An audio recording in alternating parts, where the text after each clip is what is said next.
ṣọ̀kan, unity ló dára, kájọ bímọ ṣọ̀kan, àgbájọwọ́ la fi sọ̀yà, ẹnìkan ìjà àjẹ́.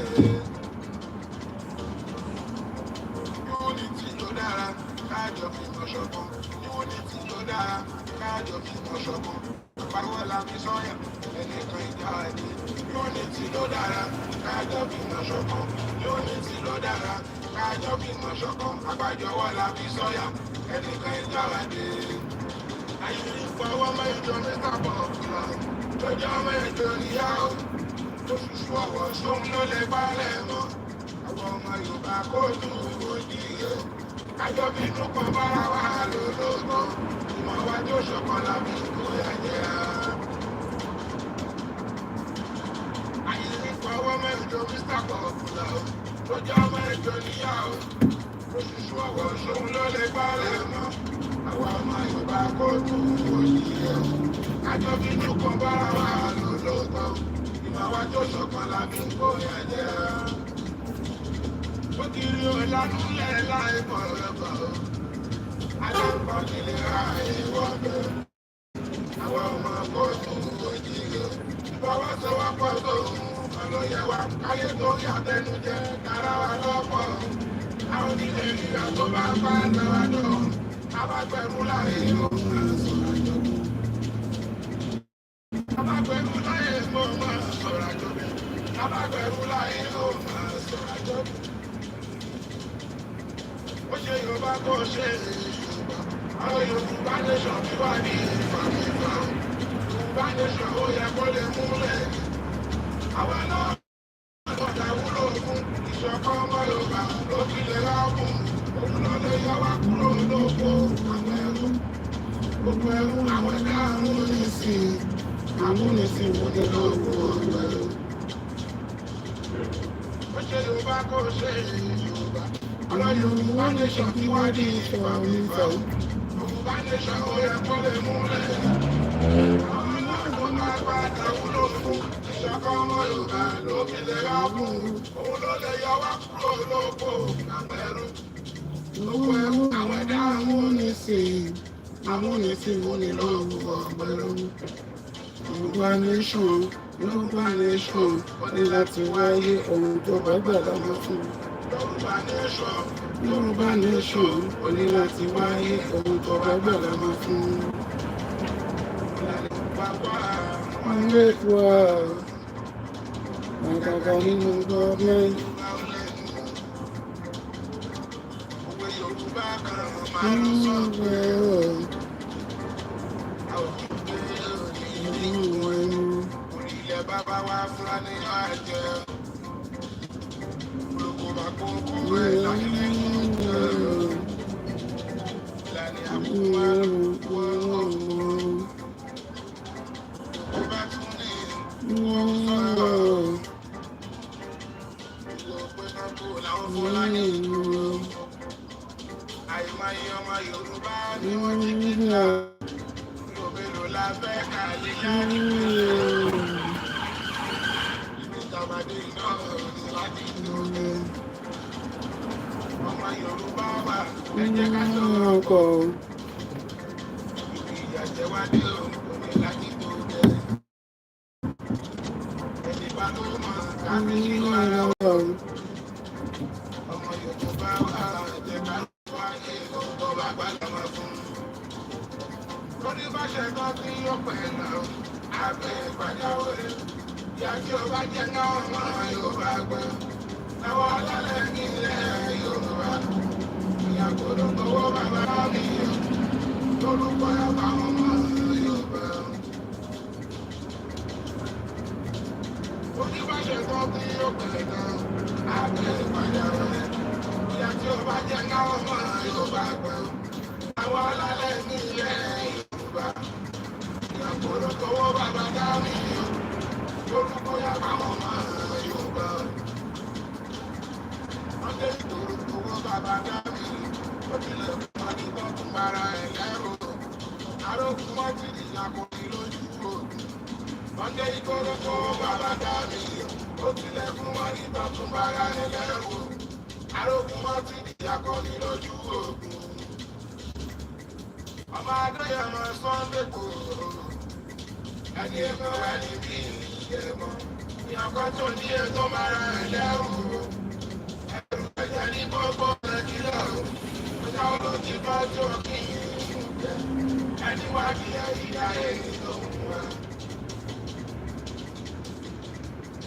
I'm a day I'm a Sunday go. I give a wedding be. You have got to deal to my level. I need more than kilo. Without looking for joking. Anyone here, I go to the Sunday, go to the cook, and get go my head. What's up there? I play gas in it. Okay, not that I can't hold it. I can't tie it down. I don't think that is Sunday. The police are back and now, man. The only way to get it off of them. They do the right to I go to the Koroki, I know, man. I don't go down there, there's other people looking work. But the police are back and now, man. They are the only way to get it off of them. They do the right to I go to the Koroki, I know, man. I just go to Sunday. Lọ́wọ́ Bọ́lá àti Bọ̀dọ̀dọ̀, àwa ọmọ káàárọ̀ ìlú, ìfọwọ́sowọ́pọ̀ sọ ohun mà ló yẹ wá. Gbogbo àwọn tó ń gbẹ̀yìn ìgbẹ́bọjẹ́, ọmọ Adéyẹmọ àtàwọn ọmọ Yorùbá, ẹ kọ̀ntínú wọn máa padà lẹ́yìn o. Ọjọ́ bó ṣe ń ṣe Sunday Igboho, àlọ́bàlọ́ Bọ́lá àti Bọ̀dọ̀dọ̀. Àwa ọmọ káàárọ̀ ìlú ìfọwọ́sowọ́pọ̀ sọ ohun mà ló yẹ wá. Gbogbo àwọn tó ń pẹ́ ìgbẹ́bọjẹ́ ọmọ Adéyẹmọ àtàwọn ọmọ Yorùbá ẹ kọ̀ntínú wọn máa padà lẹ́yìn o. Ọlọ́run tó yan Sunday Igboho lólùkọ̀yà báwọn ọmọ Yorùbá àti fáwọn alálẹ̀ kankan òsùn. Ó ṣe jẹ́lẹ̀ ẹ̀kọ́ ní ẹ̀mí sábọ̀ òkúlà ọmọ alájà ní ìlẹ́kùn. Àlọ́lọ́run ló yan Sunday olùkọ́yà fún Yorùbá àtàwọn ọmọ Yorùbá o. Ìfọwọ́sowọ́pọ̀ lórí wa kí wò tó ń kó gbogbo àwọn ọmọ Yorùbá pàtó. Gbogbo ńlọba nílẹ̀ wa o. Nítorí ọlọ́mọ ẹ̀ mọ̀ sùn. Ẹ dákun sọ fọ́ọ̀tì Ìgbòho ní Sunday ọlọ́pẹ́. Ẹ ṣàánú ọmọ Yorùbá o. Industrialization yẹn ti gbogbo wa náà ni o. Eku òkè bí èkú ọmọ Yorùbá o. Àwọn ọmọ káàárọ̀ ẹyẹ òkè bí ẹyẹ. Jáǹjẹ wálé Oòduà gidi gan. Sínú Fúlàní pọ̀kan débi kòkè ìyáwá o. Ẹ jẹ́ ká sowọ́pọ̀ o, ká dìjọ ìjà ń para o. Ẹ jẹ́ ká sowọ́pọ̀ o, ká dìjọ ìjà àbẹ̀tọ̀ wa o. Ọlọ́run bá lè fún àṣẹ tí Yorùbá nation yà o. Bábí wáyé yọmọlúwa o, kọ́ ló pẹ̀lú nìyẹn o. Ọmọ Oòduà lápapọ̀ o, ẹ jẹ́ ká rònú o. Àǹgbọ̀n ló yàn Sunday, ó bàbá Ádámù, kò yà fọmọ Yorùbá. Olùkọ́yà fọmọ Yorùbá o. Olùkọ́yà fọmọ Yorùbá. Olùkọ́yà fọmọ Yorùbá o. Ìgbà fọ́lọ́n tó ní mí, ìgbà fún gbogbo àwọn àgbà.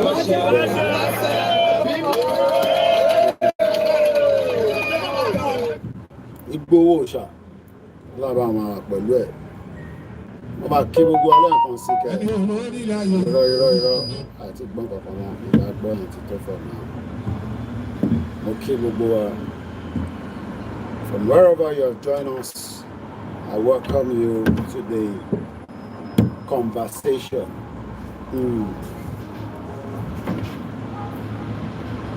It's still summer. If it's the winter, it's not going to matter. Ma kí wa lẹ́ẹ̀kan sí pé probably just an hour. in case Tabatuma Padawa later. 100 days of President Bola Tinubu. Àti ṣe 100 days báyìí. The 100 days of the president have already been concluded. So what next after the 100 days?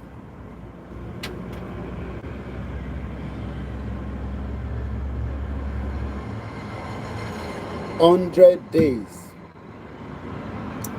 of the government." Kile feel. How do we rate Bola Tinubu at 1 to 10? 10 being the lowest. 10 being the highest. And then 1 being the lowest. So, Mofeke Mafisi, comment section. How do we rate this government? You joke with that. Joke with that. I think it's better that way. Kila ma ṣe rate Bola Tinubu. Tó bá fi 1 síbẹ̀, that means very bad. 2, 3, but 10 is the best. So, ẹ jẹ́ ká máa rí comment here. It is actually 100 days of this government. It is too early, but again, we can say, let's gauge your own take. Motiriyan kan only 8 over 10. Thank you so much. That means people are listening and they are, you don't have to be sentimental about it. Personally, groups of people, family, you can decide your own.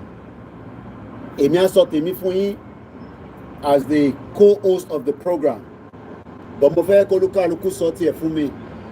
Mo kí gbogbo ẹ̀yin bàbá wa, ẹ̀yin ìyá wa. Happy new month as the month is still very young. Oṣù kẹsàn-án tí àwọn obìnrin bá ń ṣe ìtọ́fẹ́ bímọ, very, very important month, the 9th of September. So let's get it. Somebody say 1, Yawa best queen, 1. That means it's a very, very bad government. He hasn't done much in 100 days. Only change in 200 days.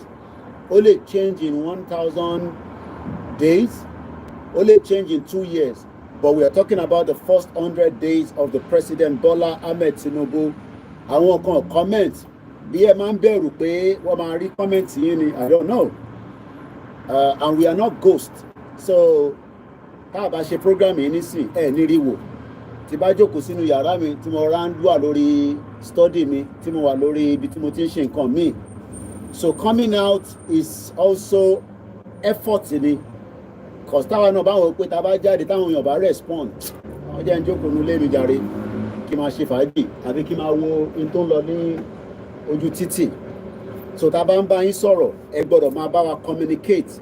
Tá a bá ní kẹ́ bá wa fi comment síbẹ̀, ẹ fi comment sí. It shows that we are not robots. We are human beings.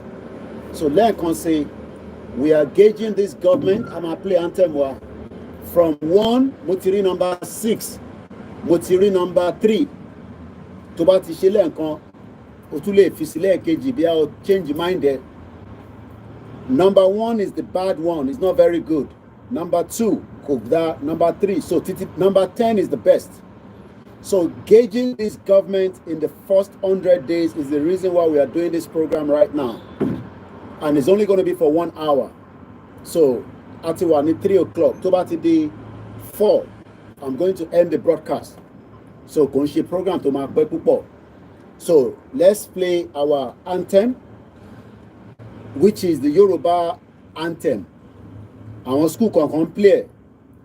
We know Nigeria is still a country, so there's still the Nigerian anthem, but I won't play Nigerian anthem, níbí báyìí, because à ń ṣe for Nigeria. We might still have the country, but we don't believe in it anymore. And it's our right. It's our fundamental human right. Láti sọ pé I believe in Nigeria. Ìyẹn ò mú jà dání. So I'm going to play the anthem, and then we will start reviewing what other Nigerians are saying in the first 100 days of Bola Ahmed Tinubu. Let's play the anthem.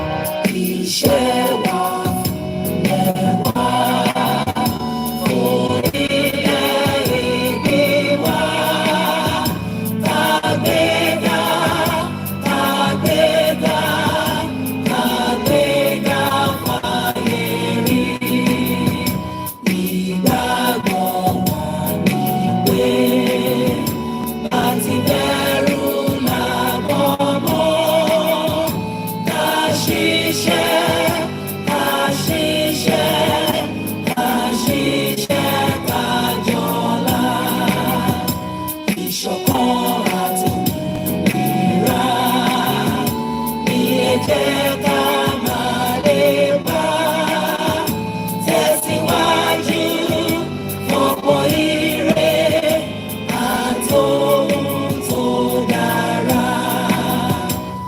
Ọmọ òkàlìdé bọ́ sípò ẹ̀tọ́ rẹ̀. Ìwọ ni ìmọ́lẹ̀ gbogbo adúláwọ̀. A very good afternoon and welcome once again to the live transmission. And today being the 6th, I hope I'm right with my date. I have to be very sure. No, the 5th. I think the number 6. Actually, number 5. Ọjọ́ karùn-ún nínú oṣù kẹsàn-án ọdún 2023. It is now officially 100 days of the government of Bola Ahmed Tinubu, the President of the Federal Republic of Nigeria, that is currently in India for the G20 summit. My own name is Olawumi Koiki Media, one out of so many Yoruba people that believe in the right to self-determination, that do not accept that we should remain Nigerians because Nigeria is a country that has multiple nations inside it. I welcome you once again so that we can be able to gauge what Nigerians are saying when it comes to this president. Welcome to the program. Because of the timing, I will not be able to start mentioning your names, but we will try to appreciate you towards the end of the program. As everybody continue to look to what is happening in Nigeria, first let's talk about the former president, Muhammadu Buhari. Muhammadu Buhari, as we have now been told, destroy as much as what is known as Nigeria today. Many Nigerians are asking questions. How did we get to where we are today? And how can we come out of it?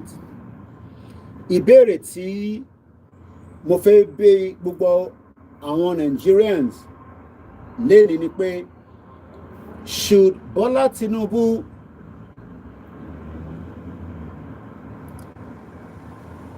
all right, I think that's bad. Should Bola Ahmed Tinubu tó bá fix Nigeria tán délẹ̀délẹ̀, to make Nigeria a country that is going to work for every Nigerian? Ìjà tó máa rí irú èèyàn bíi Muhammadu Buhari tó máa gba ìjọba lọ́wọ́ Tinubu lẹ́yìn ìgbà tí Tinubu bá ṣèjọba tiẹ̀ tán, even though àìtí mọ̀ tó máa ṣẹlẹ̀ lọ́la after the presidential election tribunal are coming out pẹ̀lú outcome wọn. But èyí tí a gbé dání ní ọ̀sán yìí òun ni pé, ǹjẹ́ tí Bola Ahmed Tinubu tó bá ṣe ìjọba yẹn tán, tó gbìyànjú pé kí ó ṣe kí Nàìjíríà kó ṣiṣẹ́ níwọ̀nba tó bá lè ṣe, ṣé tó bá lọ tán ṣé àtún ní irú èèyàn bíi President Muhammadu Buhari tó máa gbàjọba tó tún máa destroy gbogbo tí Bola Tinubu ṣe? Because ẹ̀rí ti fi tó wa lọ́wọ́ nísìn pé that àwọn ìjọba Buhari after tó kúrò lórí oyè, ó destroy Nigeria economic wise, security. Ọ̀pọ̀lọpọ̀ ọmọ Nigeria lénìí, ìdí tí ẹ ṣe wà backward ni pé wọ́n ní Buhari 8 years ó destroy economy yẹn. So Tinubu wá fẹ́ rectify problem tí Buhari destroy. Bola Ahmed Tinubu, ìyẹn olórí Nigeria, ó náà fẹ́ ṣe ìgbìyànjú láti lè revive economy Nigeria kó padà síbi tó wà nígbà tí Buhari ó ti destroy ẹ̀. Ṣé tí Tinubu bá wá ṣe gbogbo ẹ̀tàn tó package ẹ̀ tí Nigeria dá, tí wọ́n mọ̀ wá káàkiri gbogbo àgbáyé gẹ́gẹ́ bí ìlú tó ń ṣiṣẹ́, ṣé àtúnírírú èèyàn bíi Buhari tó tún máa wá destroy gbogbo ẹ̀? Ẹ máa rò lọ́kàn fún èyí tí ẹni ká kíìpù Nigeria. Ìyẹn ni mò ń sọ fún yín. Mò ń béèrè lọ́sàn-án yìí Fanfare ẹ̀yin tí ẹ bá ṣe ń darapọ̀ mọ́ wa, out of 1 to 10, 10 being the highest, kí lẹ máa grade the president yìí in 100 days tó ti wà ní ọ́fíìsì. 100 days is still very young. Ó sì ní ọdún mẹ́rin láti fi revive economy Nigeria, láti fi make sure pé àwọn investors wá sínú Nigeria, láti fi make sure pé the whole 36 states is secured. That is the job of the president. But lọ́la, àìtí mo tó fẹ́ ṣẹlẹ̀ lọ́la, ó dìgbà tá a bá dé ọ̀la, nítorí pé ọ̀la ni wọ́n máa sọ outcome election tí wọ́n ṣe tí Bọ́lá Tinubu fi wọlé. Wọ́n ní ọ̀la ni wọ́n máa ṣe gbogbo judgment ẹ̀. Ibi tó fẹ́ já sí ìyẹn kàn mí, ibikíbi tó bá wùn kó já sí, nítorí pé Nàìjíríà fúnra rẹ̀ gan ti já sínú omi báyìí. So ibi tó bá wùn ni kó já sí lọ́la, ayé ò ní parẹ́ lọ́la. Bó bá já sí A, life will continue. Tó bá já sí B, tó bá já sí C, but àwọn DSS wọ́n ní àwọn kan wọ́n náwọn Yorùbá nation campaigner, wọ́n ní àwọn kan nínú Nàìjíríà wọ́n fẹ́ create anarchy, wọ́n dẹ̀ fẹ́ da Nàìjíríà rú ní ọ̀la jọ wọn. So that literally means that in tí agbédání tí a fi ń sọ pé a fẹ́ Yorùbá nation tí wá wà very peaceful, àwọ̀ kì í ṣe jàgídíjàgan bí àwọn tí DSS ń sọ yẹn. In tó kọ̀ wá ń yà mí lẹ́nu ni pé kí ló dé tí DSS ò fún wa ní orúkọ àwọn tó fẹ́ dà lúrú. A rí pé Bọ́lá Tinubu kó tó rìnrìn àjò tó fi lọ sí India, ó ṣe ìpàdé pẹ̀lú àwọn tí a mọ̀ sí security operative Nigeria, láti DSS, láti chief of army staff, navy àtàwọn bẹ́ẹ̀ bẹ́ẹ̀ lọ. Kí ni wọ́n sọ àmọ́, nítorí pé wọ́n ti yàrá ni wọ́n sọ̀rọ̀ nínú kọ̀rọ̀. Àwọn tí wọ́n dẹ̀ lọ náà wọ́n fún wa ní kí ni wọ́n sọ. But tí a bá wo inton trend lọ́wọ́lọ́wọ́ nísìn lórí social media, protest kan lọ lọ́wọ́lọ́wọ́ pẹ̀lú àwọn al-Zakizaki ìyẹn nílùú Àbújá. Hashtag revolution now on trend ìyẹn wà lórí social media. Hashtag we will revolt against injustice ìyẹn náà trend lọ́wọ́lọ́wọ́ bá. Hashtag all eyes on the judiciary ìyẹn náà ṣe kí ni on trend lọ́wọ́lọ́wọ́ ìyẹn lọ bẹ́ẹ̀. Then hashtag PAT ìyẹn Bọ́lá Ahmed Tinubu victory, àwọn kan tí ń polongo victory sílẹ̀. Then hashtag tó tún trend, ó dà pé wọn gba tó ń trend nìyẹn for now. But ibi tá a ṣe ń lọ kọ́ nìyẹn, ibi tí a fẹ́ béèrè lọ́wọ́ gbogbo ọmọ Nàìjíríà ni mo bá sọ̀rọ̀ lẹ́nìí, whether o disagree pẹ̀lú Nàìjíríà àbò agree pẹ̀lú ẹ̀. I'm talking to everybody now. What do you think lórí Bola Tinubu first 100 days? Has it performed to your expectation? Àbí expectation yẹn kò dán mọ́rán as you expected it? We know that as many Nigerians tó wà nílé, àwọn gangan ni wọ́n feel the heat. But àwa tá wà níta náà, we are also feeling the heat because we have to support many of our family back home. Now, as I'm going to play what I picked up from Arise. Àwọn tí wọ́n béèrè question lọ́wọ́ nílé, what is their take on the Bola Tinubu first 100 days? And this is what people are saying. Let's listen to them. President Tinubu's open. It might be known. I didn't know what I pressed there. Let's bring that back up again.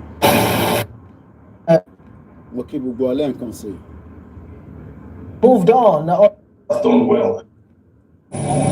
We also Shugaban kasa Bola Ahmed Tinubu rating zan baka yanzu shine 3/10. I rate President Tinubu 0.5/10. I rate Baba 5/10. On a score of 1 to 10, I'll give him 2/10. So far, I'll rate President Tinubu a 5/10. I rate President Tinubu's administration 1/10. I'll rate President Tinubu 6/10. I'll rate President Bola Tinubu 2/10. I'll rate President Tinubu 4/10. I'll rate President Tinubu 2/10. I will vote him 4.5/10. I rate President Tinubu a 3/10. I'll rate him 5/10. I rate President Tinubu, Bola Tinubu 2/10. I will rate President Tinubu 2/10. I will rate President Tinubu 4/10. President Tinubu, I will rate you 5/10. I would rate President Tinubu 2.5/10. I rate President Tinubu, our current president, 6/10.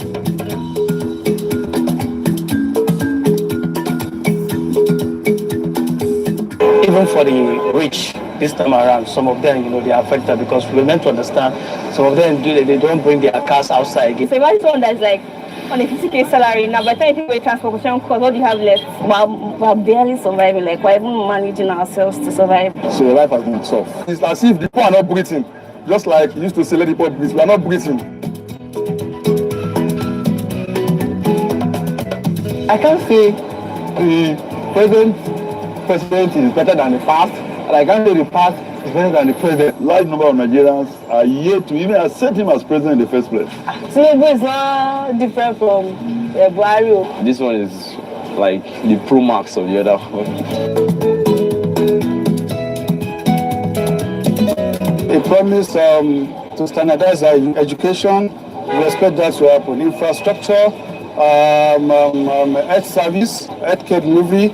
We expect those things to improve. I actually want him to do something about our refineries. At least, if one, which I believe he can do. We need to work on the education sector and job too. What I expect from him, a better Nigeria. So, these are the àwọn tó wà nílé tí wọ́n ti béèrè ìbéèrè lọ́wọ́ wọn. Àwa táwa wà ní online, èmi náà wá ń bi wá nísìn pé tabaníká géèjì ìyẹn President Bola Tinubu kí lẹ̀yin máa fún from 1 to 10. Ṣé 1 lẹ fẹ́ fún ni? Ṣé 2 lẹ máa fún ni? Ẹ bá wa fi sínú comment section yẹn ká lè rí kà. Bí yẹn ti ṣe ń lọ bẹ́ẹ̀, àwa ń bi gbogbo ọmọ Yorùbá tó ń bẹ nínú Nàìjíríà lọ́wọ́lọ́wọ́ pé ǹjẹ́ ẹ ṣì ní ìgbàgbọ́ sínú ìjọba yìí lẹ́yìn the first 100 days àbí ó sì jẹ́ pé ó sì máa ṣe nítorí pé ìjọba náà kọ́ ó ṣẹ̀ṣẹ̀ mẹ́yẹ bọ̀ lápò ni.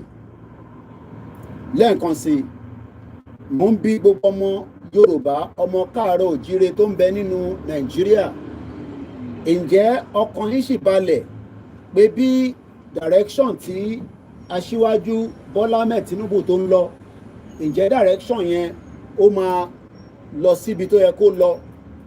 Now tí direction yẹn bá wá lọ síbi tó yẹ kó lọ kátẹ̀ tó kọ́kọ́ lọ síbẹ̀ ẹja tún gbọ́ ohun tó sọ ní bíbá. Wọ́n sọ̀rọ̀ epo àwọn á di 200 á di mẹ́ta. Ẹ fọkàn balẹ̀ a máa gbé wálẹ̀. Ẹ lọ fọkàn balẹ̀, ẹ lọ fọkàn balẹ̀, ẹ lọ fọkàn balẹ̀. Wọ́n sọ̀rọ̀ epo àwọn á di 200 á di mẹ́ta. Ẹ fọkàn balẹ̀ a máa gbé wálẹ̀. Ẹ lọ fọkàn balẹ̀, ẹ lọ fọkàn balẹ̀, ẹ lọ fọkàn balẹ̀. Now wọ́n ti ní kẹ́ lọ fọkàn balẹ̀ mo ń rí 2/10 kódà mo rí 0/10 àwọn èèyàn ti bínú tán àwọn kan ní illegitimate president candidate ní ọ̀la la máa mọ̀ yẹn so tó bá dọ̀la ìbéèrè tí ọkàn tún bí pé ṣó wà qualify ṣé Buhari náà wà qualify ni so ó ti wọlé tó bá dọ̀la àmọ́ bóyá wọ́n máa yọ bọ̀ ní yọ so èmi kọ́ lẹ máa bí pé ṣó wà qualify ẹ lọ bèrè lọ́wọ́ INEC nítorí pé Buhari fúnra rẹ̀ gan ṣé Buhari gan wà qualify so ìyẹn jẹ́gẹ́ bí ìdáhùn fún ẹ̀yin tẹ́ ń béèrè àwọn ìbéèrè bẹ́ẹ̀ yẹn torí kíkà bàbà sọ pé ààrẹ àwọn ìbéèrè yín now gbogbo ẹ̀yin tí ẹ̀ ń bẹ ní Nàìjíríà gbogbo wa náà láti gbọ́ pé ìyẹn Buhari ṣe bàbá bí wọ́n ti ṣe sọ fún wa wọ́n ní Buhari ń kọ́ wọ́n ní ọ̀pọ̀lọpọ̀ wàhálà tó dá sílẹ̀ sínú Nàìjíríà òun ló lọ lọ́nkàn yẹn tí a bá wo gbogbo àwọn headline tó jáde lénìí a mọ̀ pé Buhari kọ́ ló wà níbẹ̀ mọ́ Tinubu fẹ́ gbìyànjú láti jẹ́ kí Nàìjíríà kó dáa nítorí pé tí Nàìjíríà bá ṣiṣẹ́ àwọn ọmọ Nàìjíríà lè rí ayé gbé ṣé tí Tinubu bá wá ṣe tán tó kúrò níbẹ̀ ṣé ẹlòmíì bá bọ́ síbẹ̀ ṣé kò ní dàrú ìyẹn ẹ bá mú dání sọ́wọ́ àwọn headline tó jáde lélẹ̀ nípa ṣé bàbá ìyẹn President Muhammadu Buhari èyí tó ṣe tán tí Bọ́lá Tinubu fi wà níbẹ̀ Business Day sọ pé Ọbásanjọ́ Sanusi criticize Buhari's weak fiscal decision àwọn ìbò ńláńláńláńláńlá ti pọ̀ jù. This day Buhari saved Nigeria from graft ìyẹn Garba Shehu tàbí bá tẹ̀lé tẹ́lẹ̀. The cable Obasanjo, I knew Buhari didn't understand economics, but I didn't know he was so reckless. Sahara reporter, I knew Buhari didn't understand economics, but I didn't know he was also reckless. Vanguard, Obasanjo, Sanusi blast Buhari over reckless spending. The Guardian, Buhari spent recklessly, lack understanding of economics, says Obasanjo.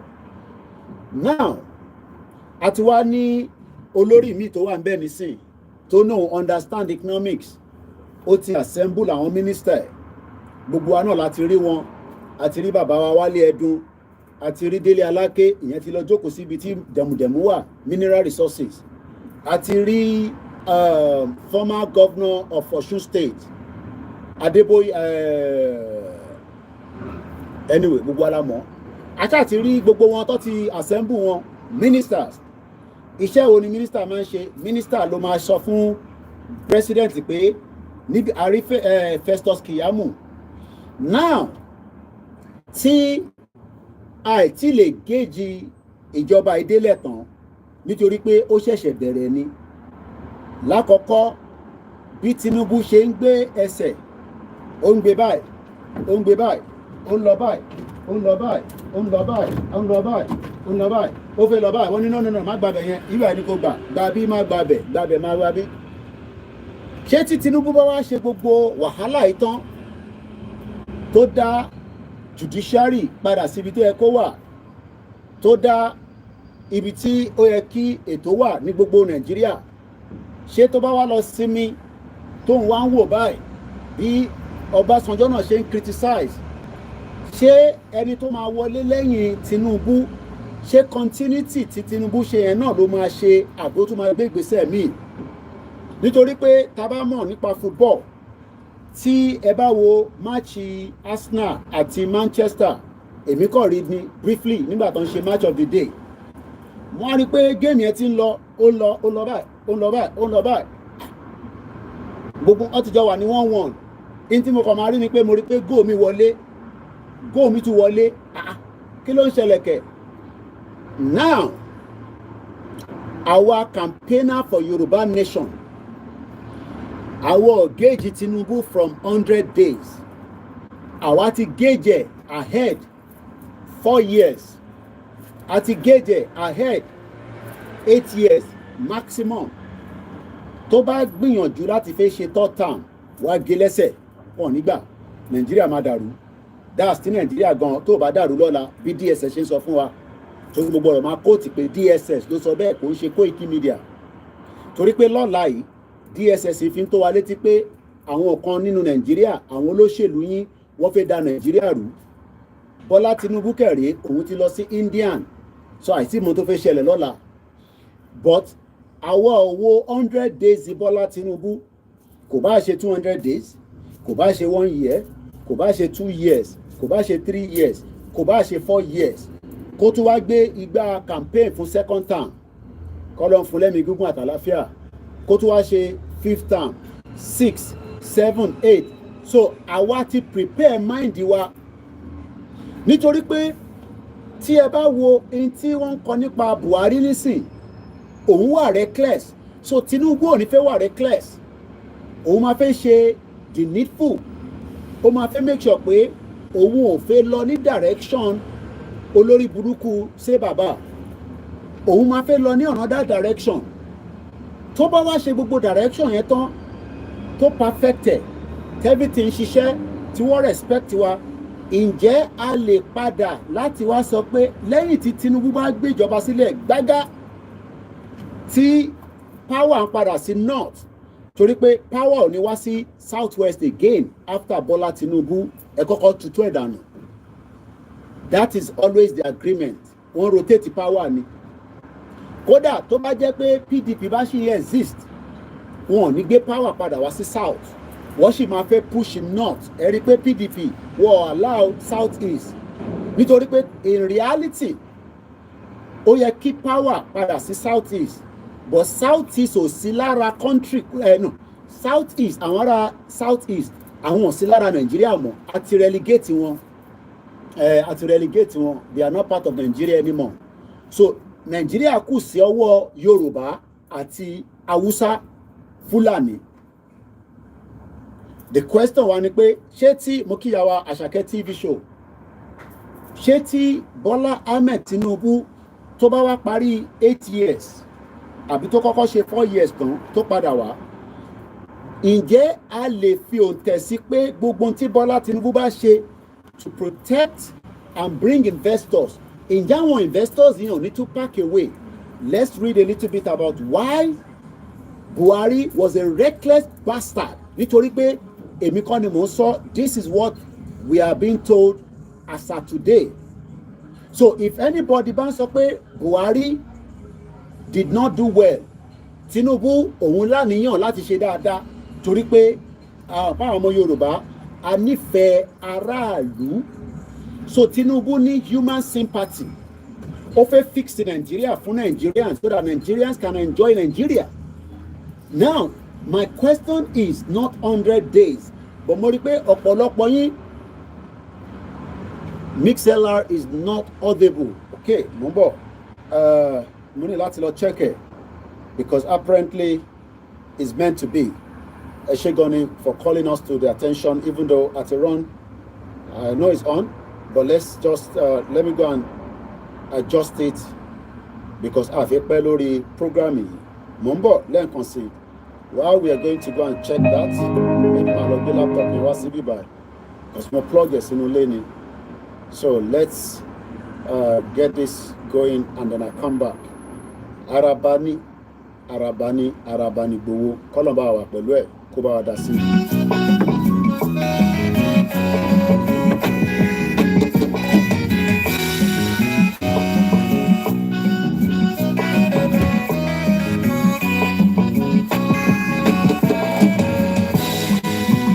Araba iko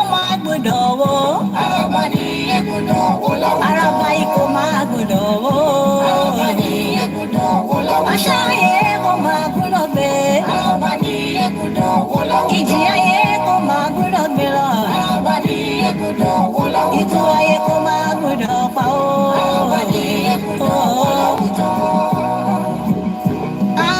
Kò máa gbọ́dọ̀ wó. Onílé wò ó lè.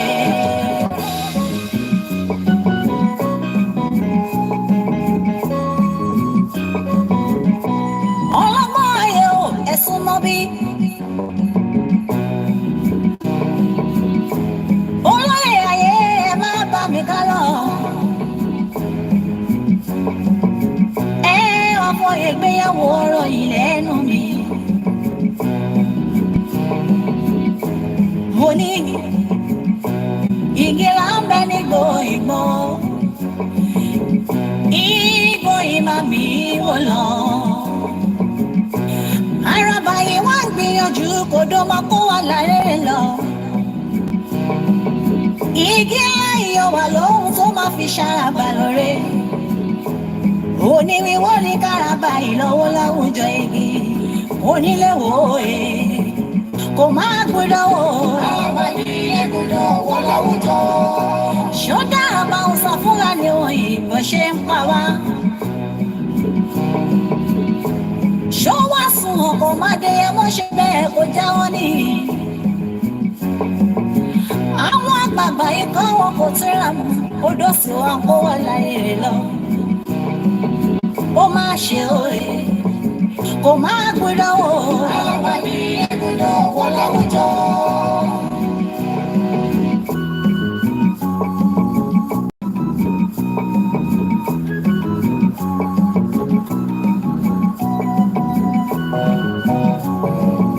I think the mixer should be back now. I think it should be back now.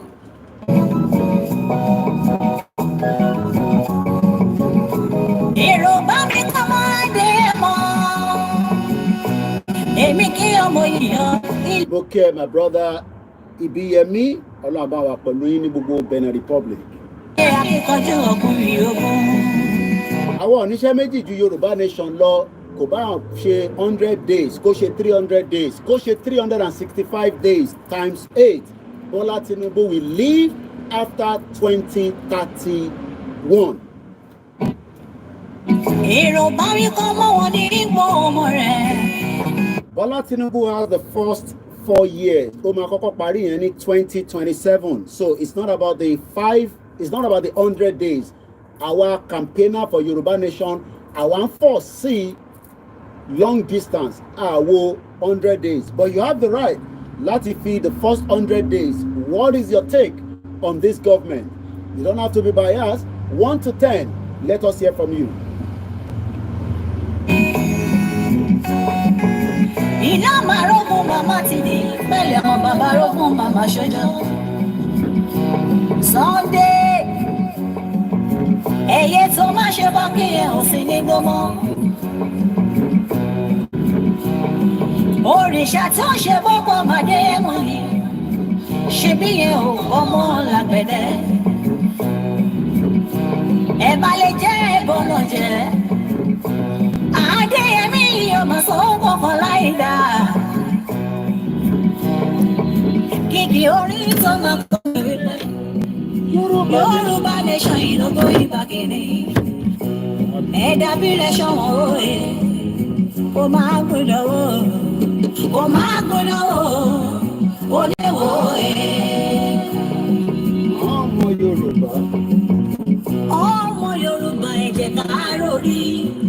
Ọ̀rẹ́ bá rorí o. Ọjọ́ wo ni wọ́n dalẹ̀ ìfẹ́ tán gangan? Kó tán tì láíláí.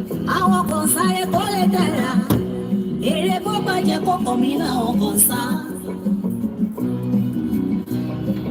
Ṣó dára kí dára ṣó ìwà lókun? Yorùbá ìrònú kẹ́wọ́ fi mọ̀ ṣọ̀kan. Ọlọ́run pọ̀ fún ìwà ká. Kó máa gbọ́dọ̀ wò. And let's come back into the program torí pé ní time púpọ̀. Mo kí gbogbo ọlẹ́ nǹkan sí pé akọ́sàn níbi tá a bá wà. Now ẹ jẹ́ ká ka reason tí wọ́n ti sọ pé Buhari was a reckless bastard. That government destroyed the economy.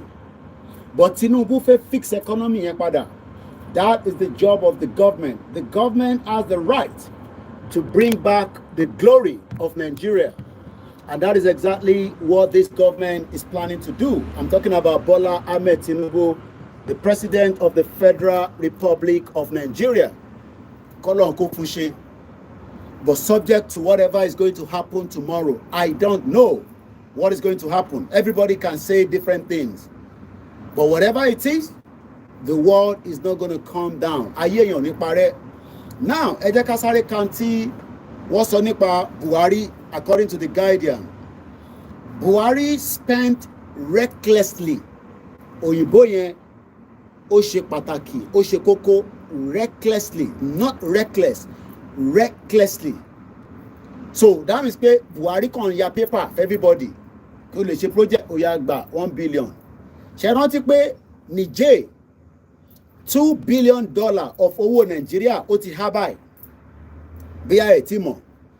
Because wọ́n fẹ́ gbé train kan láti Nigeria lọ sí Niger. Bí mo ti ṣe ń bá yín sọ̀rọ̀ báyìí nísìn, project yẹn ti stop.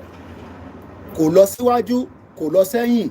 owó ti há contractor tó ti gba owó díẹ̀ torí pé kò likely pé relationship ta ní pẹ̀lú Niger nígbà tí Buhari wà níbẹ̀ a máa ní lọ́wọ́lọ́wọ́ nígbà tí Tinubu wà níbẹ̀ nísìn ìyẹn jẹ́ àkọ́kọ́.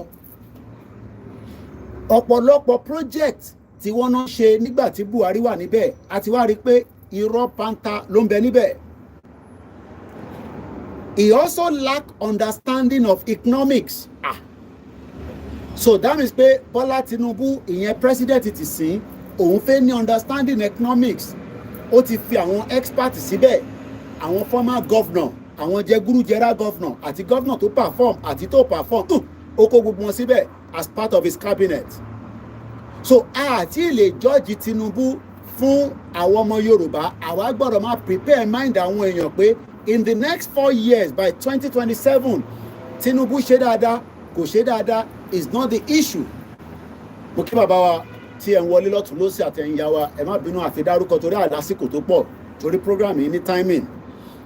Ìbéèrè ni pé bó bá wọn Tinubu kó fix Nàìjíríà kó make sure pé Nàìjíríà ṣiṣẹ́ ó ti recall gbogbo ambassador tí Buhari fi síbẹ̀ títí kan UK ambassador gbogbo wọn gbọ́dọ̀ padà sílé by October 30 the latest apart from the United Nations representative of Nigeria nítorí pé Bọ́lá Tinubu náà tún gbéra bó ṣe ń ṣetán ní G20 báyìí ó tún lọ sí United Nations General Assembly ó máa lọ address Bọ́lá Tinubu tí mo tó máa ṣẹlẹ̀ lọ́la o ọ̀dà ibẹ̀ kọ́ là ń lọ.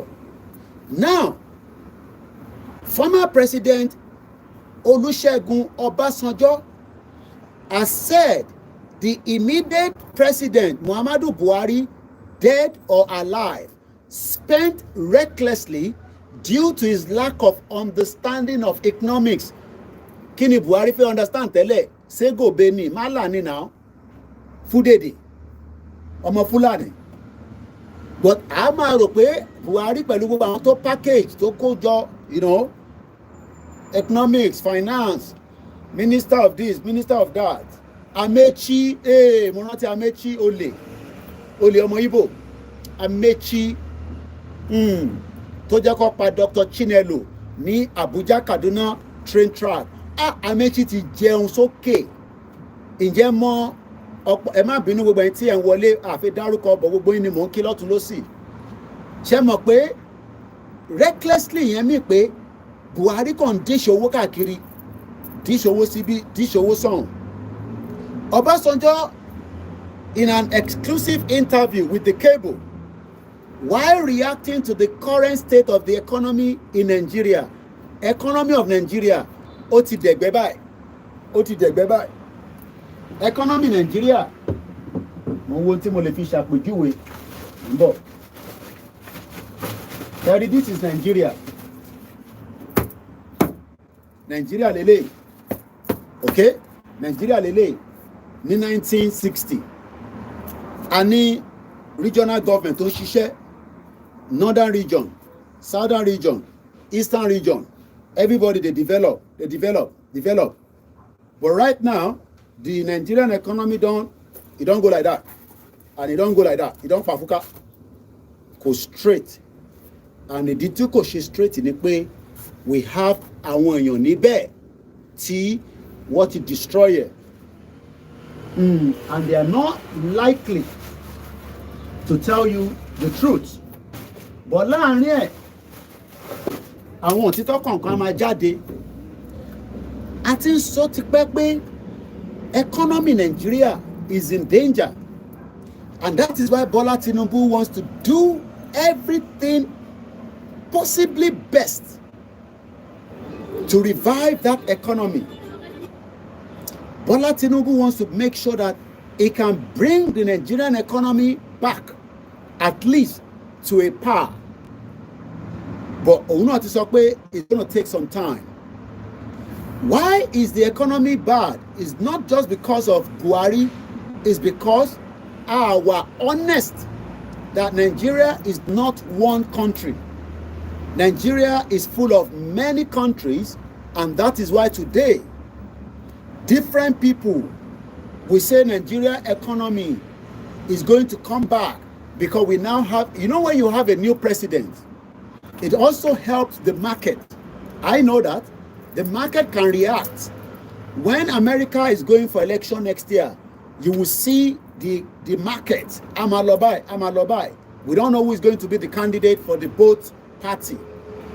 But what we can say is that the present Nigeria economy is not going to anywhere more than the fact that it has been destroyed. What it destroyed, Buhari destroyed that economy. Now, let's go and listen to this this video. Tinubu can get Nigerian economy to $1 trillion. I love when they are, optimistic. Yes, that is where Nigeria is meant to be. Anyway, the Nigerian economy is meant to be talking about $1 trillion, just like South Korea. Because the South Korea is about 1-point-something trillion. So, Bola Tinubu should also be talking about trillions to bring the Nigerian economy back. $1 trillion. The question, Timothy Pigbobo, and Nigeria, can Bola Tinubu government in 8 years, even though we don't want to be mentioning 8 years on our platform, because he only has the mandate to the 4 years, subject to tomorrow. But let's listen to this. Mokibogo Alen kan se. Bí mo ti ṣe ń kí ọmọdé ni mo ń kí àgbàlagbà, ni mo ń kí arúgbó. Ẹ jẹ́ ká gbọ́, this video is for Arise. Let's just listen to it. Of course, with us, Mr. Tilewa Adebajo, CEO of the CFK Advisory Group, joining us to discuss further. Good morning, sir. Thank you so much for joining us. Good morning, Rotus. Here's to having to kick off the week. What do you make of those aspirational goals? What's the pathway to get us there? Very lofty targets, you must say. The Policy Advisory Council consisted of Senator Tokunbo Abiru, who chaired it. Dr. Yemi Cardozo was also there. Let me quickly give you the breakdown that I can see here. This is the expectation from this government. The expectation is that double Nigeria economy to $1 trillion. Show me possible. And if it's in the comment section. 7% annual GDP growth. Show me possible. Yes or no. If it's in the comment section. Lift 100 million people out of poverty. Show me possible. If it's in the comment section. Do you think that this government can lift 100 million people out of poverty? Show me possible. If it's in the comment section. Let's continue again. Mokibogo can say. Once again. Zubairu, I think. Again. Create 50 million new jobs. Boya Omar recruits once in no army, I don't know. Be Emishe Murabai, because we need a lot of security anyway, so that we can protect and defend the territory of the sovereignty of Nigeria. Can Bola Tinubu create 50 million jobs in 8 years? Because his predecessors, Olori Buruku Buhari, destroyed the Nigerian economy. In Yelobe, Motu Parabo, Lankonsi, can Bola Tinubu deliver, according to what we are reading here, deliver a sustained inclusive growth? This is what they're discussing. Let's play the audio again. CEO and Dr. Implementation. And can you, how as far? I love that word. Sherry, we have the brains. The brain power in Nigeria cannot be taken to anywhere. There will be brain power. We have the brain power. It is easy to talk, but can this be brought into implementation? Create 50 million jobs. Is it possible? How? We don't want to read it on the paper. We don't want to read it on a slide, a presentation. No. Can Bola Tinubu create 50 million jobs in 8 years? Can Bola Tinubu make sure that Nigeria has a double digit? Can he also lift out of 130 million Nigerians, lift 100 million out of poverty? Are we also thinking about the next government that will take over. Remember that they were pointing finger at PDP for 16 years. Those ones were bastard. They actually destroyed Nigeria as well. But when Buhari came in, Buhari was pointing finger. Ole ni PDP, ole ni PDP, ole ni PDP. Wọ́n pariwo yẹn títí for 4 years. After 4 years, they went back from change to next level. Next level, Buhari came back again. You would thought that Nigerians will have common sense to take him out. But no, because they like when they hear this kind of sound, this music sound. You know, Nigerians love sound like this one. What's around Ebo àwọn adi 200 adi bàbá ẹ̀fọ́kànbalẹ̀ àmàgbéwálẹ̀.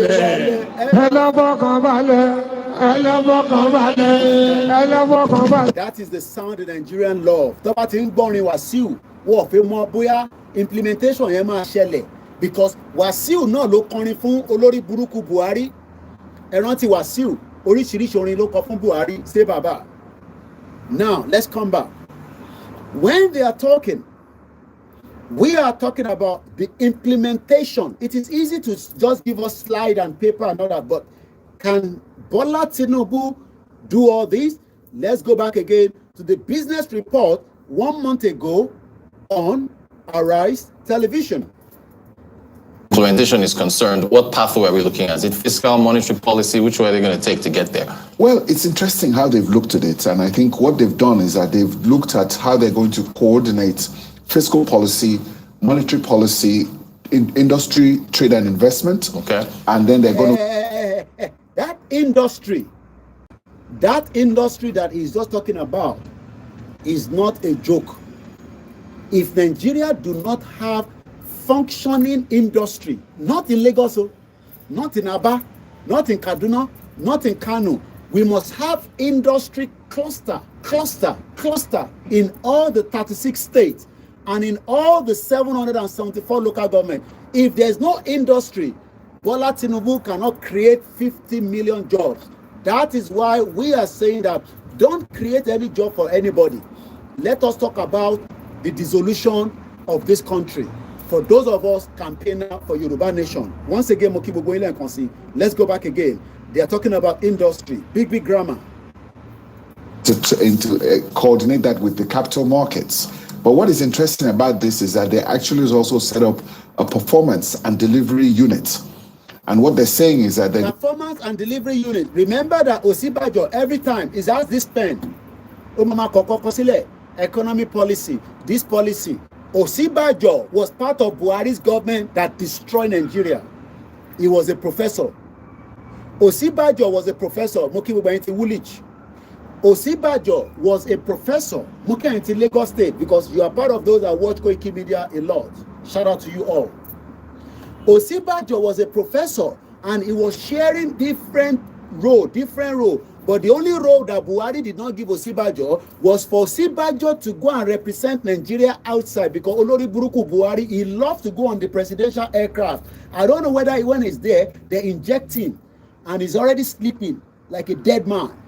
Because Kosi outing, even the smallest outing, Buhari is already on the air with the president. Maybe nígbà tí wọ́n bí Buhari, àwọn family ẹ̀, generation ẹ̀, wọ́n ti sọ fún pé ìjọ́kíjọ́ tó bá ti lè di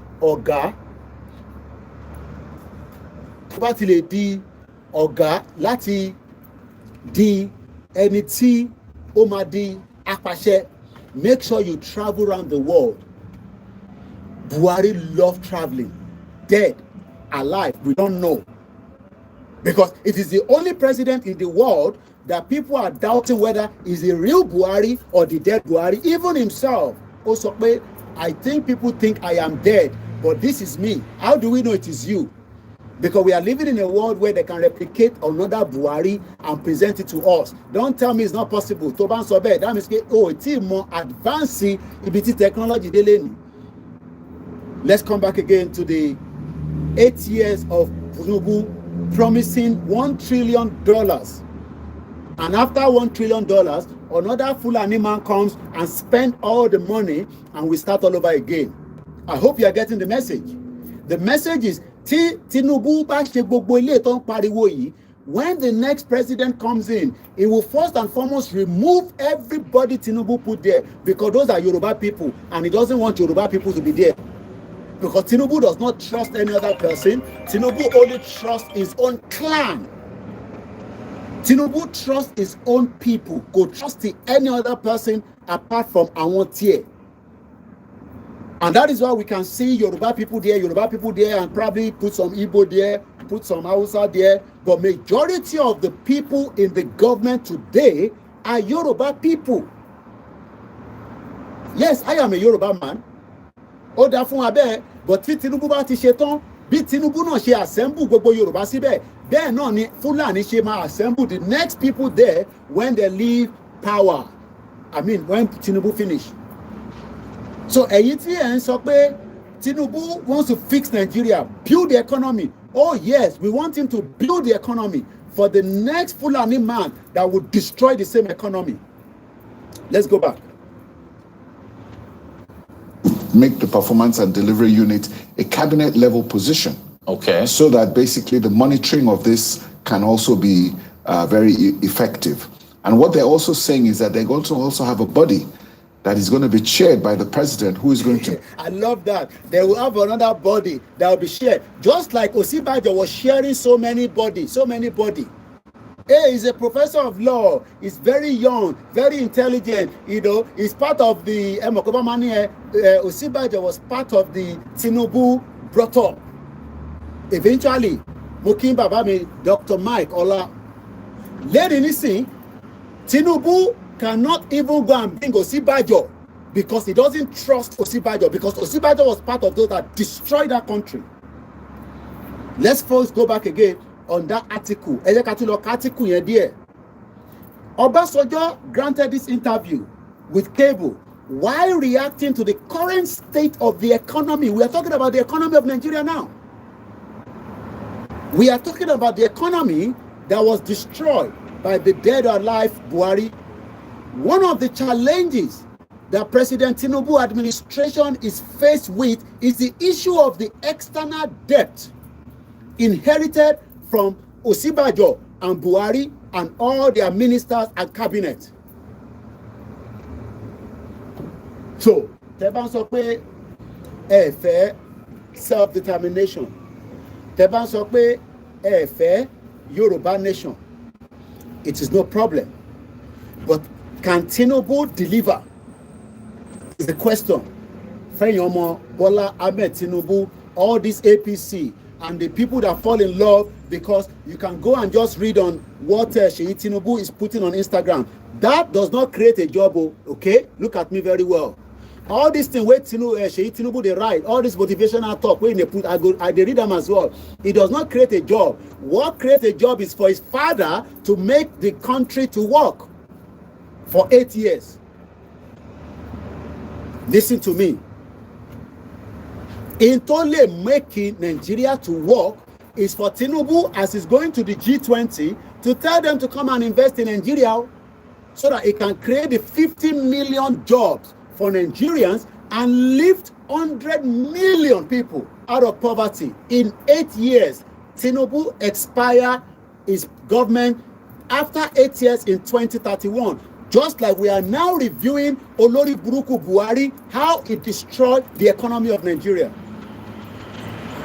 Lẹ́ǹkan sí, mo kí gbogbo ẹ̀yin tẹ́ ń darapọ̀ mọ́ wa. Mo kí ọmọdé, mo kí àgbàlagbà. And I welcome you into the program. Lẹ́ǹkan sí, the external debt in Nigeria today is growing very fast. And that is why they are saying that for us to be a superpower, we must have the first thing, which is called enough reserve in terms of our forex, which we don't have. Let's go back. Speaking at this year Nigerian Bar Association annual conference in Abuja, President Bola Tinubu declared that Nigeria will no longer sustain an economic philosophy that ensures the wastage of 90% of its revenue on external debt services. We have not even started paying the debt. What we are paying right now is what we call the interest. Àìtí bẹ̀rẹ̀ sí san debt. Internship deal pẹ̀lú is just the interest. Let's go further. Now, in his reaction, Obasanjo pointed out he did not spend much when he got debt relief, but called out President Buhari for alleged reckless spending. Bola Tinubu said the other day that it was unacceptable that he would spend 90% of the revenue to service the debt. Let me break that down to my understanding, okay? We have 100%, 10, 20, 30, 40, 50, 60, 70, 80, 90, 100. Out of 100, we are using 90, 1, 10, 20, 30, 40, 50, 60, 70, 80, 90 to service the debt. That means pay 10% to cook ni wọ́n fi run operation Nigeria to save and make sure that every Nigerians in that block of 200 million can survive. Bola Tinubu is now saying he's not going to do that, which is very good. If he's not going to do that, how is he going to fund servicing the debt if he doesn't want to use 90%? Because to below 90%, that means pay me and you, we are still going to come back after 60 years to continue to pay the debt. There's nothing wrong in borrowing. Government must borrow to fund projects. But we can now see that Olori Buruku Buhari took out so many loans that we have now found out that he knew nothing about economics with his short man devil called Osibajo. Because the impression they gave us was Osibajo was the one that will be making things to work. We now realize that Osibajo cannot come out. In shame, he came to London. I was running after him. Onsakakiri. Wala ti get through. Abewo lo fi sajade lo. Osibajo could not come out from a building that he was addressing Nigerians and international community. He could not come out and face us. He had to run away. Short man devil. Let's go back again. Do you think that anybody will give you a debt relief today? So many Nigerians think that we can get another debt relief. We are not going to get any debt relief. We must continue to service our debt. If not, your naira will continue to fall and depreciate faster. You will be like Ilu Olowa in South America. I think is can't remember of it now. Whether Paraguay, one of those countries, they have a lot of crude oil, but their economy is worse than tissue paper. So Ayiti Eshiri, that naira in 1,000 to $1, in 1,180 to £1. Let me say this, by the time Tinubu finish, you might be talking about 3,000 naira to $1. The former military leader also added that even if Tinubu meets with Prime Minister of Canada, Justin Trudeau, France President Emmanuel Macron, it will not solve our problem. The question is, what is going to solve the problem so that we can have a better Nigeria for those of you that believe in better Nigeria? Because I don't believe in better Nigeria. We have lost the opportunity to have built the kind of Nigeria that we want when the crude oil was being sold and Olori Buruku Babangida kò ní dìde tó máa fi kú. Orí ìjókòó yẹn ló máa jókòó sí. Babangida will not be able to stand up like this as we saw him as a fitted military man. Orí ìjókòó yẹn ló máa wà títí tó máa fi jáde láyé. I don't pray for him to die now, but he will never stand on that feet again, just as we saw him as a brilliant military man. When they were selling the crude oil, remember the Samuel Doe, the Liberia War, the Gulf War. They were pumping crude oil. All the 5 billion that Abacha money is from the crude oil sales.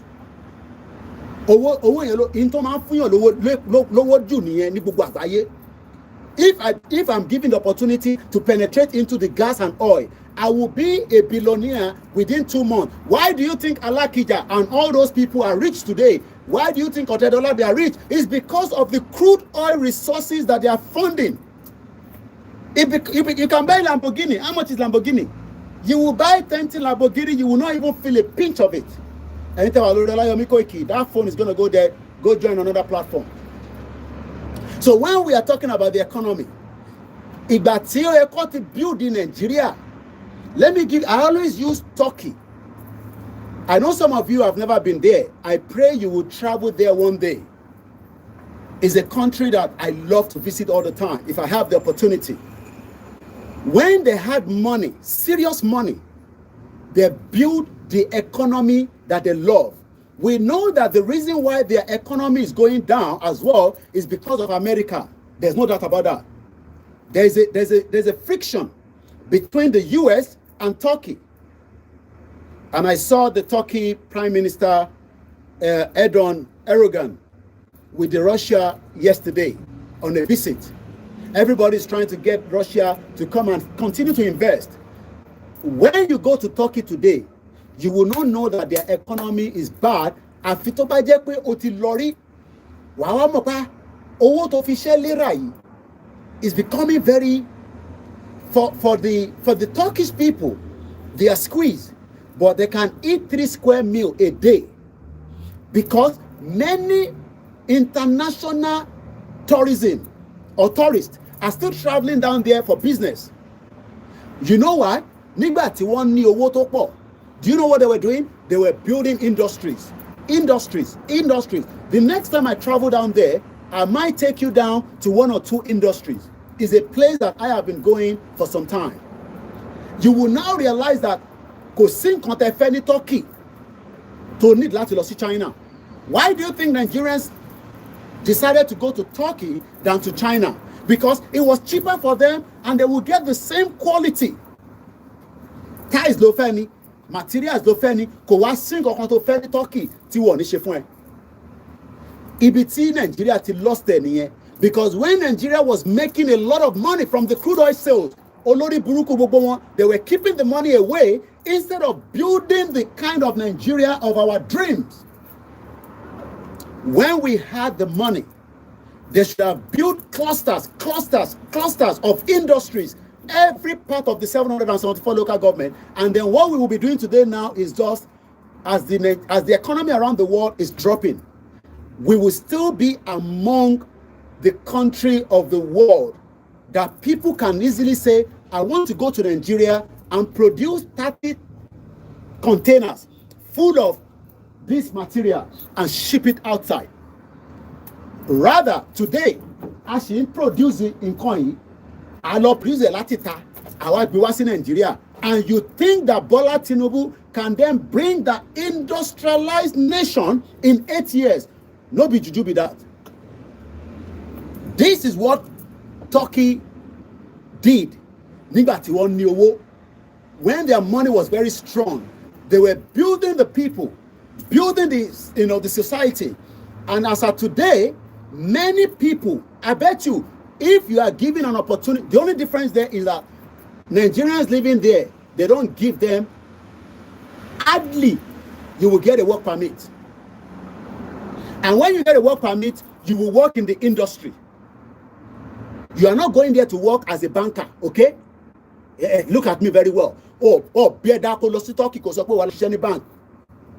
will be working in their industry. That should have been where Nigeria is. Many African countries should have come down to our own end and be working in the industry while we will be the boss. Today, many Nigerians today are working below par under China or Chinese citizens that are prisoners in Nigeria, and Indian and Lebanese.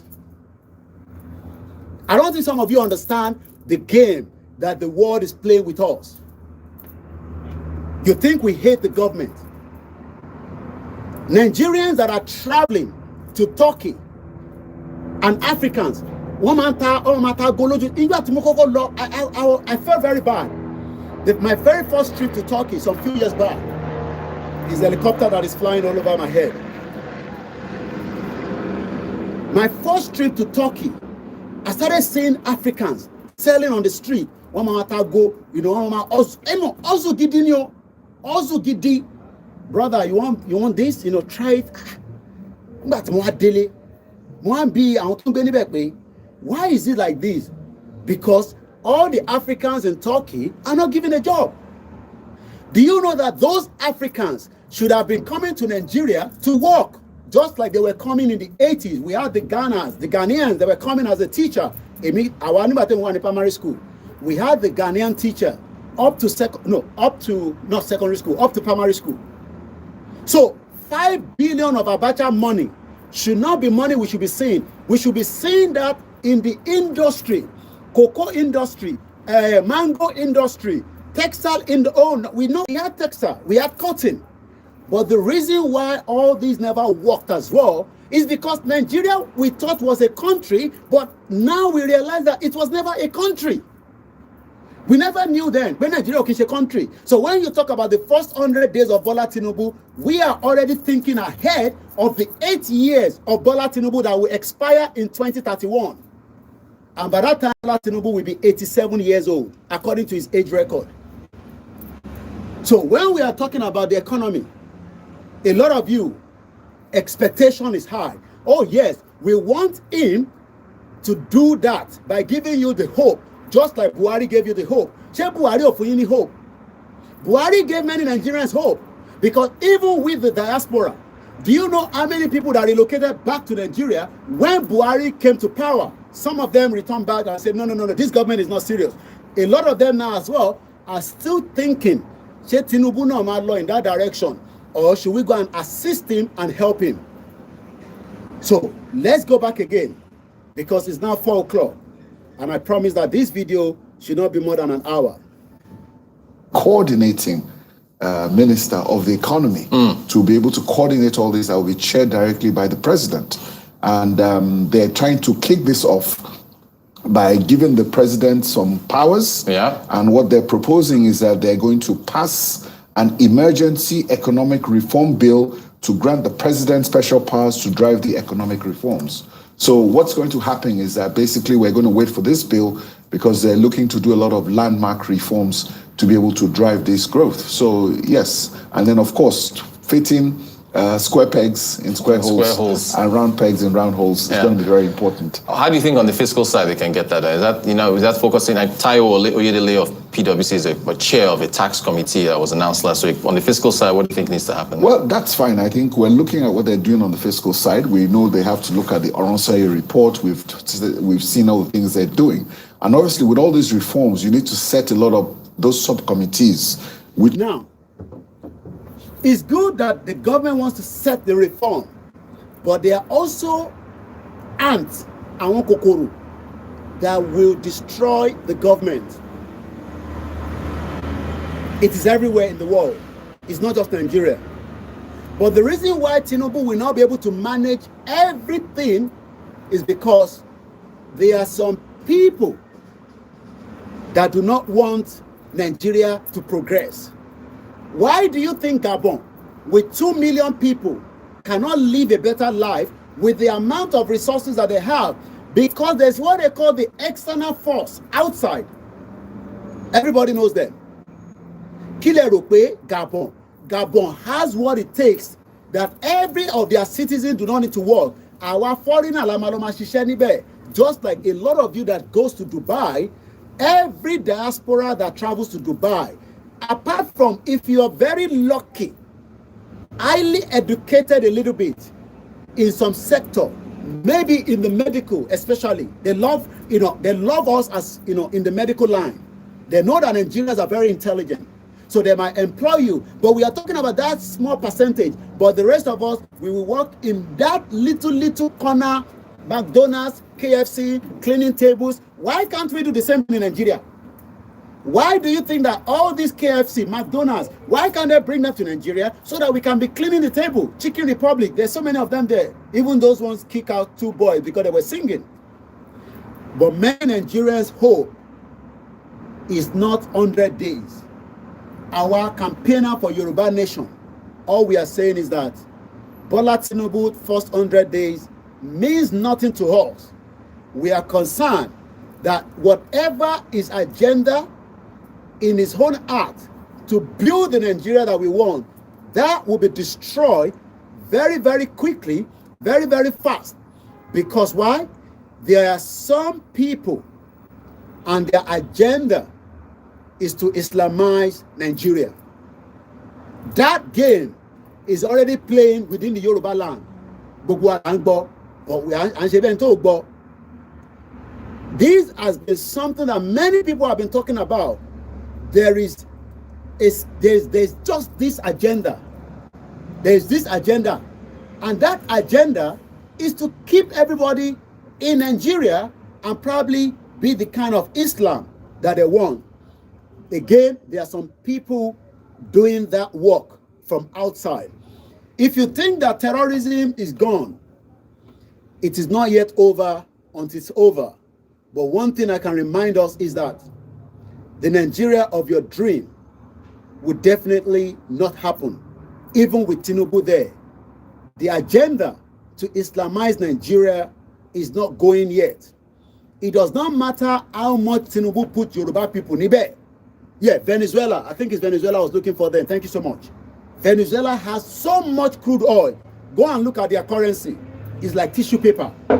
When we are saying that we want self-determination, is because we can see ahead. I'm just going to wind this up. Let's listen to a security threat to not just them. Commodore Kunle Olawumi. This was 2 years ago. Again, the same thing that Dr. Malafia told us, that there are some people in the government, they are still in the government. It doesn't matter whether it's now Tinubu, they are still in the government, whether behind the scene or in the front, and the agenda is to try to Islamize every single one of us. Let's listen to him, and then I'm going to start bringing the program to an end. Also the people around the environment. Yeah, Mape, I may also shock you that some cadets have been abducted before now. And when they took these cadets away, and they demanded for ransom, as low as 400,000 naira at that time, the cadets were released after the ransom were paid. And the cadet told them that where they took them to, that they could hear the parade going on in NDA, that they were not taken far away from NDA. That every morning they hear the parade and the programs going on in NDA. These are the while they were in the camp of the terrorists. You are right. These people live around NDA. It's about social-cultural issue. As long as you're a Muslim and you speak Fufude or Hausa, you can do whatever you like and fraternize with the military and go in and out of the barracks. You are saying that the attack did not happen on Friday. Of course, it will not happen on Friday, but they have enough time to carry out surveillance. They have enough time to have insiders that will work with them. The problem is that journalists should go around our military institution this Friday and carry their cameras and see the decadence, the security breach that goes on every Friday. What is going to happen is Bola Tinubu is going to block all that. We know that. Gbogbo nonsense don't ṣe nígbà tí Buhari wà níbẹ̀. Bola Tinubu ma block it. But are you concerned that after Bola Tinubu leave 8 years, are we going to see the replica of what took place during the reign of Buhari, just as Mafia told us? And this is going to be the last video, and then we're going to start bringing the program to an end. Thank you so much for doing that. And let me make some revelations, because some of us also have our own intelligence networks. Okay. Have met with some of the bandits. Okay. We have met with some of their high commanders. Okay. One or two who have repented. Okay. They have sat down with us. Okay. Not once, not twice. They told us that one of the northern governors is the commander of Boko Haram in Nigeria. I'm sure the governor is not dead yet. Boko Haram and the bandits are one and the same thing. They have a sophisticated network. Sophisticated network. During this lockdown, their planes were moving up and down as though there was no lockdown. Okay. Moving ammunitions, moving logistics, moving money, and distributing them in different parts of the country. They're already in the south, in the rainforest of the south. They're everywhere. They told us that when they finish these rural killings, they will move to phase 2. What is the phase 2? The phase 2 is they will go into the urban cities. They will come out. Going from house to house, killing prominent as many as they can kill. I can tell you, This is the game plan. Don't joke with him. By 2022, they want to start a civil war in Nigeria. Let me pause that. As I'd say, I wanted DSS in Solele.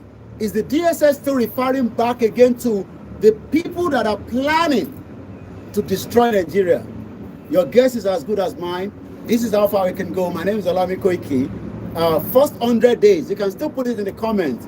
1 to 10, how do you gauge President Bola Ahmed Tinubu as today is now the first 100 days? The Yoruba campaign continue in New York when there is going to be the outing from the 19th of September this month at the United Nations General Assembly. And I hope a lot of us are preparing for that. Once again, we appreciate every one of you that have joined us this afternoon, and as those of you that are going to watch it later on. My name is Olami Koiki. I'm checking out now. Have a very good afternoon, a very good evening at exactly 12 minutes past 1600 hours. Yoruba Nation, no going back. Yoruba Nation is not going back. We say no going back, no going back. Because Bola Tinubu will complete his term, and that means we will all still remain in Nigeria. We don't want that. And on that note, I think I just need to go for it. Good afternoon. Enjoy the rest of the day. If we can come back out later, we do. If otherwise, it will be tomorrow. Bye for now.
Have a very good afternoon. Bye for now.